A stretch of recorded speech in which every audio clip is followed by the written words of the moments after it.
As homes crumble under a Billings irrigation canal, the big question is, who's at fault? So tonight we take a closer look at the responsibility of Montana's irrigation districts, the city of Billings, and the impact of water rights on others. Q2 News first covered this story back in June. People living in homes along Viewcrest Drive just under the rims started to see water pool in their backyards. Walls bow in and massive cracks appear in concrete foundations. The Billings Canal drainage ditch sits above the homes on a steep slope, and below is a neighborhood filled with dozens of homes.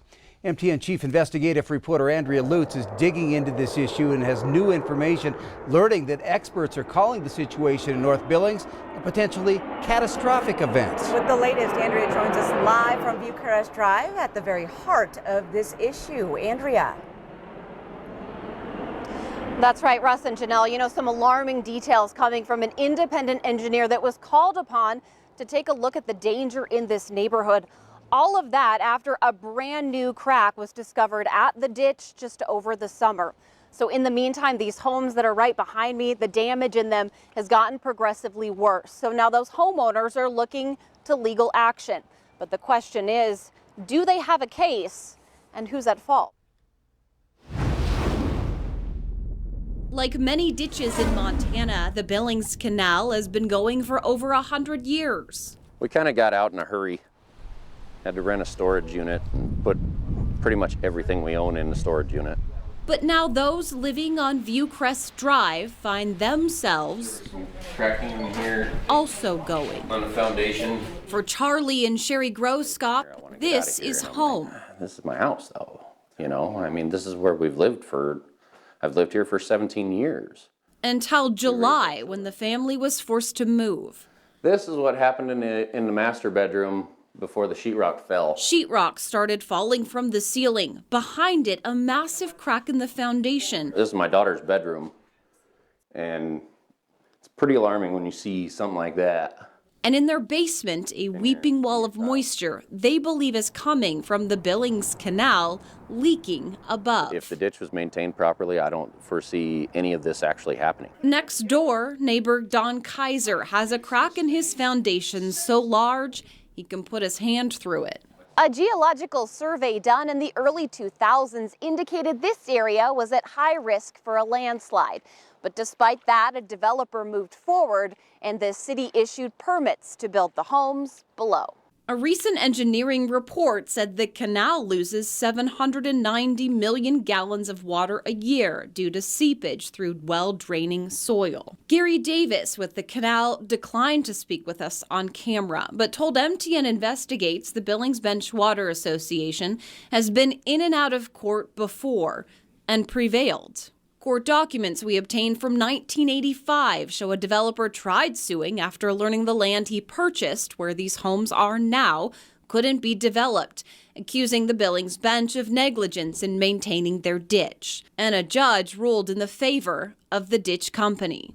Davis says the homes should have never been built in the first place. So why did the city allow it? The fine print that exists on people's deeds and where they build, and whether it's close to the rims or close to the river or other things, there are risks there that we as a city don't, and I think probably appropriately don't regulate as a private property right. That being said, we want to make sure that what is built is done according to the code.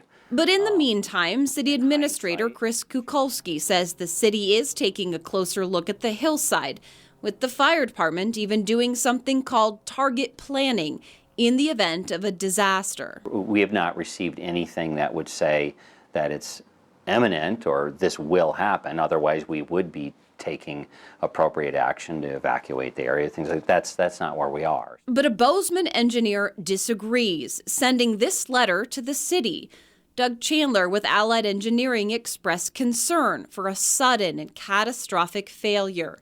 And a new crack may pose threat to the underlying homes. And we can't turn it into the insurance. We've talked to the city about it, and they said talk to a lawyer or the ditch.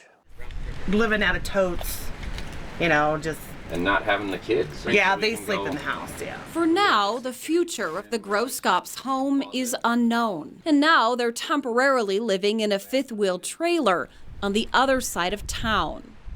They're hoping the Billings Bench Water Association will do the right thing.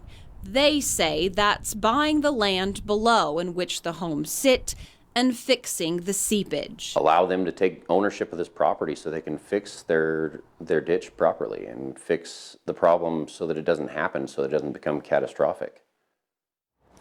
So the Billings Bench Water Association is working with its own engineer to formulate a larger scale plan to make improvements to the ditch. I am told, though, by a lawyer for the homeowners that the ditch has not claimed any responsibility for the damage to those homes and has not offered any sort of reimbursement for that damage. So, of course, the issue likely to play out now in court. But that being said, those homes behind me are empty.